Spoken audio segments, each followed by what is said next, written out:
नमस्कार। कांग्रेस नेता राहुल गांधी की भारत जोड़ो यात्रा का कारवां धीरे धीरे लगातार आगे बढ़ रहा है। इसी कड़ी में सवाई माधोपुर जिले में भारत जोड़ो यात्रा के तीसरे दिन टोड़ गांव में भारत जोड़ो यात्रा की पत्रकार वार्ता का आयोजन किया गया, जिसमें कांग्रेसी नेता जयराम रमेश के अलावा पीसीसी अध्यक्ष गोविंद सिंह डोटासरा सहित मुख्यमंत्री अशोक गहलोत शामिल हुए। प्रेस वार्ता के दौरान जयराम रमेश ने मीडिया को संबोधित करते हुए कहा कि राहुल गांधी की भारत जोड़ो यात्रा सांप्रदायिक सौहार्द को बढ़ाने की ऐतिहासिक मिसाल कायम कर रही है। राहुल गांधी समूचे देश में भारत को जोड़ने का मजबूत संदेश दे रहे हैं। इस दौरान मुख्यमंत्री अशोक गहलोत ने मीडिया से रूबरू होते हुए राजस्थान सरकार द्वारा चलाई जा रही जन कल्याणकारी योजनाओं की विस्तारपूर्वक जानकारी दी। मुख्यमंत्री ने कहा कि राजस्थान देश का पहला ऐसा राज्य है जिसमें हेल्थ के क्षेत्र में चिरंजीवी जैसी महत्वपूर्ण योजना शुरू की गई है। वहीं मुख्यमंत्री अशोक गहलोत ने ERCP योजना को लेकर केंद्र सरकार पर निशाना साधते हुए कहा कि केंद्र सरकार द्वारा ERCP योजना को अटकाने का काम किया जा रहा है। सीएम ने कहा कि केंद्र सरकार के जल संसाधन मंत्री गजेंद्र सिंह शेखावत राहुल गांधी के ERCP योजनाओं पर बोलने के बाद घबरा गए और आनन फानन में मीडिया को इंटरव्यू देकर लोगों में झूठा भ्रम फैला रहे हैं। मुख्यमंत्री ने केंद्र सरकार से ERCP योजना को राष्ट्रीय योजना घोषित करने सहित राजस्थान की स्वास्थ्य योजनाओं को देश भर में लागू करने की मांग की है। वहीं जयराम रमेश व PCC अध्यक्ष गोविंद सिंह डोटासरा ने मीडिया में मुखातिब होते हुए कहा कि राजस्थान में भारत जोड़ो यात्रा को लेकर लोगों में असीम प्रेम मिल रहा है। लोकतंत्र आधारित देश चलता है, 75 साल से चलता रहेगा। उसी से मोदी जी का मान सम्मान दुनिया के मुल्क में होता है। मैंने कहा एक मीटिंग का मोदी जी उपस्थिति के अंदर, मोदी जी आप जब दुनिया में जाते हो आपका सम्मान क्यों होता है? गांधी के देश के आप आए हो, जाए हो, वहाँ 70 साल लोकतंत्र कायम है, इसलिए आपका सम्मान होता है। तो कहने का मतलब कि जो माहौल बन गया देश के तनाव का, हिंसा का, बहुत खतरनाक माहौल है। इसलिए राहुल गांधी की यात्रा चल पड़ी, महंगाई को लेके और बेरोजगारी को लेके, सभी इशू को लेके के आधार पर जो नीति है, जो कार्यक्रम, जो सिद्धांत होते हैं, उसके आधार पर राजनीति करना दूसरी बात जो होनी चाहिए देश के अंदर। और राहुल गांधी जी के लिए चाहते हैं कि लोकतंत्र में प्रिंसिपल पॉलिसी प्रोग्राम आधार बनाओ, संविधान की रक्षा करो और राजनीति करो। उसमें नॉन वायलेंस भी आता है, सबको समान अधिकार भी आता है। एक एक शब्द की व्याख्या वो करते कई बार मीटिंगों के अंदर, इतनी जानकारी वो रखते हैं। कहने का मतलब है कि देश चलता है संविधान पर और लोकतंत्र उसका एक बहुत बड़ा उसके भाव के आधार पर जो नीति है, जो कार्यक्रम, जो सिद्धांत होते हैं, उसके आधार पर राजनीति करना दूसरी बात जो होनी चाहिए देश के अंदर। और राहुल गांधी जी के लिए चाहते हैं कि लोकतंत्र में प्रिंसिपल पॉलिसी प्रोग्राम आधार बनाओ, संविधान की रक्षा करो और राजनीति करो। उसमें नॉन वायलेंस भी आता है, सबको समान अधिकार भी आता है। एक एक शब्द की व्याख्या वो करते कई बार मीटिंगों के अंदर, इतनी जानकारी वो रखते हैं। कहने का मतलब है कि देश चलता है संविधान पर और लोकतंत्र उसका एक बहुत बड़ा उसके भाव। किसान कर्ज माफ तो हमने की है, तो किसानों के जो हमने 1000 रुपये प्रति माह दे रहे सम्मान पेंशन, उससे 8 लाख किसानों का बिल जीरो हो गया है। उपभोक्ताओं में हमने 50 यूनिट समाप्त की है, फ्री कर दिए, 50 यूनिट ओनली अभी। और साथ में 150-300 यूनिट तक रेट कम कर दिए। उससे आप देखिएगा 42 लाख लोगों का बिल जीरो हो गया है राजस्थान के अंदर। अभी हमने सुविधा कर्मी जो लगे हुए हर राज्य के अंदर, इश्यू बनाओ बड़ा, 1,10,000 सुविधा कर्मियों को कॉन्ट्रेक्चुअल सर्विस रूट बना दिए हमने कि 5 साल से जो काम करेगा उसको परमानेंट कर देंगे। क्योंकि उसमें आरक्षण का प्रावधान होता है, जहाँ आरक्षण प्रावधान नहीं किया हुआ है वो जिंदगी भर कभी परमानेंट नहीं हो पाएंगे। इसलिए हमने ये रास्ता निकाला जिससे कि अब हम उनको जैसे जैसे जगह खाली होगी हम परमानेंट करते जाएंगे। उस प्रोसेस को पूरा करके SC ST OBC का आरक्षण है, उस प्रोसेस को पूरा करके वो जिंदगी भर के लिए हो जाएंगे, परमानेंट हो जाएंगे। परमानेंट होना उनके लिए तो ज़िंदगी आप समझ सकते हो क्या स्थिति बनती है। आप जानते हो। अनुपति योजना वाले बच्चे मिले थे राहुल जी से अभी 15,000 बच्चों को हम अनाथ हो गए हैं। 6 लाख बच्चे, उनको 2,500 रुपये प्रति माह दे रहे हैं कि वो अपने दादा दादी नाना नानी के पास रहे, या कोई दूर का रिश्तेदार भी है वहाँ भी रहे, तो उनको ये पैकेज मिलेगा जिससे कि वो परिवार जो उससे बाहर नहीं पड़े और बच्चे का लालन पालन ढंग से हो सके। उनको ये फील नहीं हो मैं अनाथ हूँ इसलिए मेरा कोई देखभाल नहीं कर रहा है। ऐसे ऐसे क्रांतिकारी कदम हमने उठाए हैं। और पिछली बार मैंने किसानों के लिए समर्पित बजट, पिछली बार बजट राजस्थान का किसानों के लिए अलग आया था, पेश हुआ था। इस बार मैंने आह्वान कर रखा है युवाओं के लिए, छात्रों के लिए, बच्चों के लिए। उसकी थीम जो बजट की होगी वो उस पर हावी रहेगी बजट पर। और मैंने ऑलरेडी युवाओं का आह्वान कर रखा है, विज्ञापन दिया। मुझे खुशी है 70,000 लोगों ने, राजस्थान वासियों ने सुझाव ऑनलाइन भेज दिए हम लोगों को, तो उसको हम लोग चेक कर रहे हैं। क्या सरकार 2 बार उन्होंने खुद ने एक्सप्लेन किया पूरी योजना को, अजमेर में और जयपुर में। तो वसुंधरा राजे की योजना बनाई गई, हमारी योजना नहीं बनाई गई, उस वक्त में बनाई गई थी। हमारा कर्तव्य की सरकार बदल गई तो वसुंधरा जी ने हमारे साथ अन्याय किया था। रिफाइनरी जो सोनिया गांधी जी ने, वीरप्पा मोदी जी ने शिलान्यास कर दिया था 55 के अंदर, उन्होंने 5 साल लटकाए रखा और बंद कर दिया। कीमत बढ़ गई है 40,000 करोड़ से 70,000 करोड़ बढ़ गई कीमत, बताइए आप रिफाइनरी की। ये पब्लिक इंटरेस्ट में नहीं, सरकार बदलती हम लोग, पिछली सरकार ने किया इसलिए हमें श्रेय नहीं मिलेगा, इसलिए उसको बंद कर दो, हम ये काम नहीं करते। इसीलिए मैंने वसुंधरा योजना को काम रखा, चालू रखा है। वो योजना करीब 40,000 करोड़ की है, वो भी योजना, वो हमारा काम जारी है। मिस्टर शेखावत जो राजस्थान के मंत्री है, जल संसाधन मंत्री, उनको हमने बार बार कहा आप काहे के राजस्थान के मंत्री हो भाई, पानी के मंत्री, आप एक योजना को 25 MP राजस्थान में बीजेपी के हैं, 25 सरकार 2 बार उन्होंने खुद ने एक्सप्लेन किया पूरी योजना को, अजमेर में और जयपुर में। तो वसुंधरा राजे की योजना बनाई गई, हमारी योजना नहीं बनाई गई, उस वक्त में बनाई गई थी। हमारा कर्तव्य की सरकार बदल गई तो वसुंधरा जी ने हमारे साथ अन्याय किया था। रिफाइनरी जो सोनिया गांधी जी ने, वीरप्पा मोदी जी ने शिलान्यास कर दिया था 55 के अंदर, उन्होंने 5 साल लटकाए रखा और बंद कर दिया। कीमत बढ़ गई है 40,000 करोड़ से 70,000 करोड़ बढ़ गई कीमत, बताइए आप रिफाइनरी की।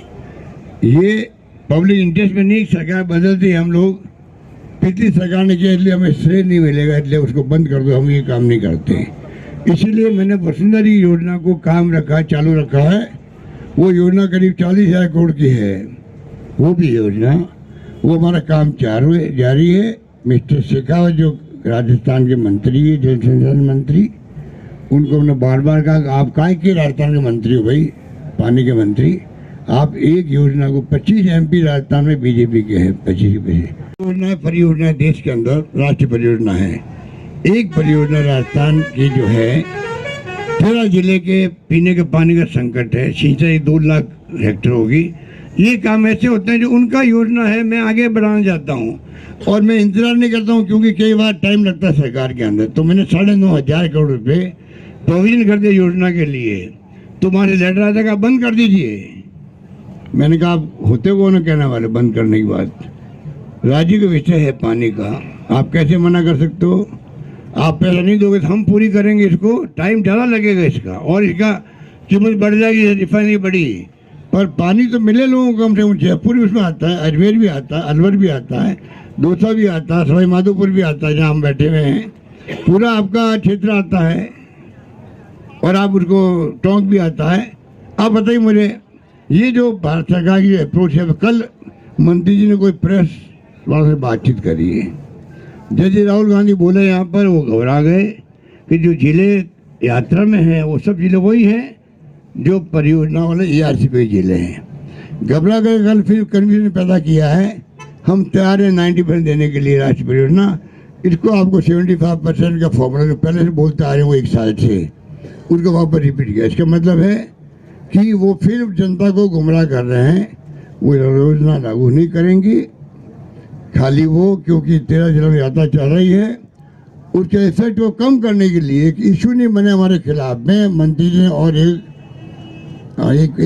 तुला छोड़ दिया है कि 75% कैपेसिटी की बात करो 7 के अंदर, जो कि संभव नहीं हो पा रही है, उनको मालूम है। तो मैंने विरोध किया उस वक्त में, भाई आप 5 साल तो योजना बंद रखी है, अब आप क्यों आ रहे हो? क्योंकि मंत्र पढ़े जा चुके हैं एक बार, मंत्र 2 बार नहीं पढ़े जाते हैं। मैंने कहा वीरप्पा मोदी जी ने, सोनिया गांधी जी ने मंत्र पढ़ दी वहां पर। तो क्या किया मालूम आपको? नए तरीके निकाले, शिलान्यास की बजाय लिख दिया कार्य के शुभारंभ के अवसर पर प्रधानमंत्री आएंगे। मतलब 5 साल तक तो काम बंद पड़ा, अब शुभारंभ अब हो रहा है, इस प्रकार से प्रधानमंत्री वहां आए।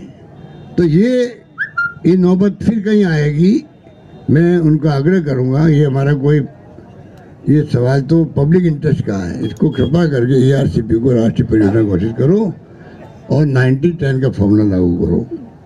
इस प्रकार और भी कई बातें हैं, हमने कहा इनकी बात सुननी चाहिए। हमारी सोच ये रहती है कि जो स्टेक होल्डर है उनकी बात भी सुन रहे हम लोग, तो हमने थोड़ा उसको सेलेक्ट कमेटी भेज दिया। अब वहाँ पर असेंबली आ रही है, वहाँ पर उसको हम टेकअप करेंगे। कहने का मतलब ये है कि हम चाहते हैं कि अब जमाना बदल गया है, सबको कम से कम हर इंसान को इतना महंगा इलाज है, घर बेचना पड़ता है, गहने बेचने पड़ते हैं, गिरवी रखने पड़ते हैं, कर्जा हो जाता है इलाज का, 1 लाख 2 लाख तो मामूली बात, 3 लाख। हमारे संस्कार एक माँ बाप बीमार पड़ते हैं, बचेंगे नहीं, डॉक्टर कह रहा है, तो भी हम 1 लाख 2 लाख 3 लाख खर्च कर देंगे क्योंकि मेरे माँ बाप बचने चाहिए। ये हमारे संस्कार है हिंदुस्तान के अंदर। वो कर्जा लेगा, मकान बेचेगा अपना। अब हमने फ्री कर दिया सब इलाज, पूरा फ्री। हिंदुस्तान के इतिहास में पहली बार हुआ है, हिंदुस्तान में किसी राज्य में नहीं है 10 लाख का बीमा, और 10 लाख के अलावा ऑर्गन ट्रांसप्लांट फ्री है, जो मैं बार बार बोलता हूँ समझाने के लिए, जिससे कि गरीब आदमी की बात पहुंचे, मेरी आवाज हर घर में पहुंचे राजस्थान के अंदर। ये मैं चाहता हूँ कि organ transplant, kidney transplant, liver transplant, heart transplant, bone marrow transplant, cochlear transplant सब फ्री है। 15 लाख लगेगा, पैकेज अलग बना दिया उसके लिए। सरकारी अस्पताल में पूरा फ्री हो जाएगा। प्राइवेट में जाओगे तो ही आपको, 15 लाख 18 लाख का जो पैकेज वो मिलेगा आपको, वहाँ भी मिलेगा आपको। कहने का मतलब ये इतनी बड़ी योजना साथ में लिंक कर दिया, 5 लाख का बीमा कर दिया मृत्यु होने पर, वो डूब जाए, एक्सीडेंट हो जाए, तो इसी योजना का पार्ट है, चिरंजीवी योजना का पार्ट है। देश में नहीं, दुनिया में कहीं ऐसी स्कीम नहीं है।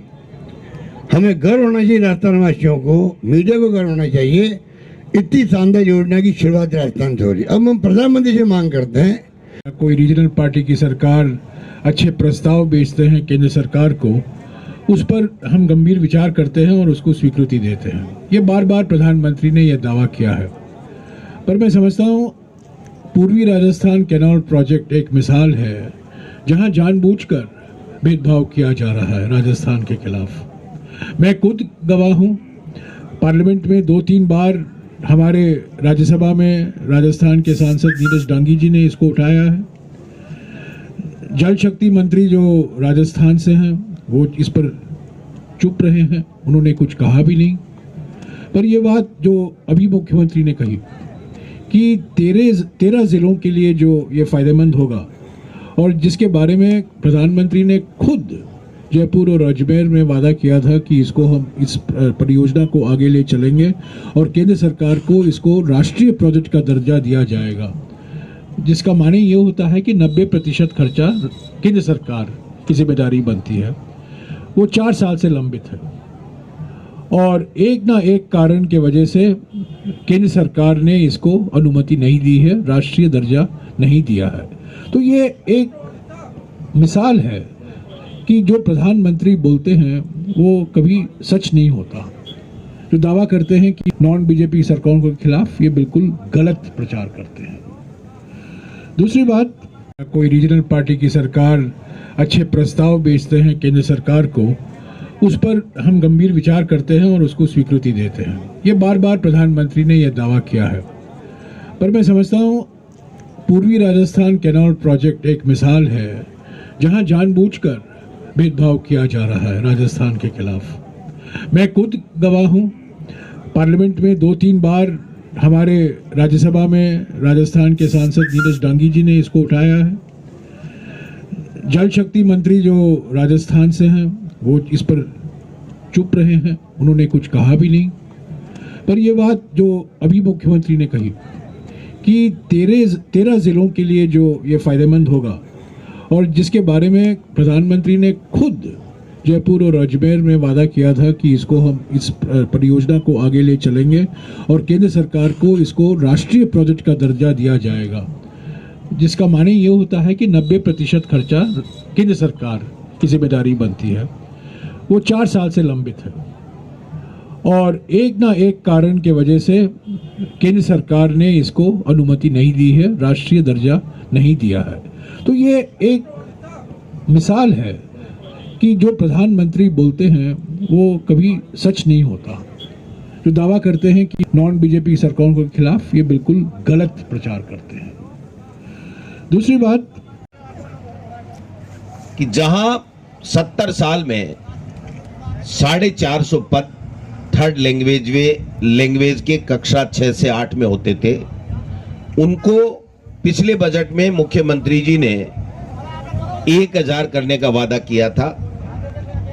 उसके ऑर्डर भी निकल गए और अभी जो भर्ती हो रही है तो पहले जो रिक्तियां होती हैं उसके अनुपात में जितनी अन्य विषयों की रिक्तियों को भरा जाता है उसी अनुपात में होता है। लेकिन जब कल राहुल गांधी जी का निर्देश हुआ कि आप देखिए जितनी ज्यादा वैकेंसी निकाल सकते हैं इन लोगों को निकालिए, तो माननीय मुख्यमंत्री जी ने निर्देश दिए और मैं समझता हूं कि जब 2-5 दिन में जब विज्ञप्ति आएगी तो आपको पता लगेगा कि किस प्रकार से उनके निर्देश के बाद में सरकार और ज्यादा इसमें ये जो भर्ती हो रही है रीट की उसमें L2 में होगा। मजबूत करने के नाम पे ठगा गया और मन की बात करते करते हमारा मन मार दिया। हमने सोचा था मोदी जी काम की बात करेंगे, लेकिन 8 साल से ज्यादा हो गए उन्होंने कभी काम की बात नहीं की। केवल और केवल विदेशी भ्रमण, विचित्र वेशभूषा और लोकतंत्र को कमजोर करके तानाशाही सरकार चला करके अपनी मर्जी से सबको डराने का काम कर रहे हैं, भाई को भाई से लड़ाने का काम कर रहे हैं। इसलिए राहुल जी आप ये यात्रा ठीक कर रहे हैं, आपके उद्देश्य व्यापक हैं।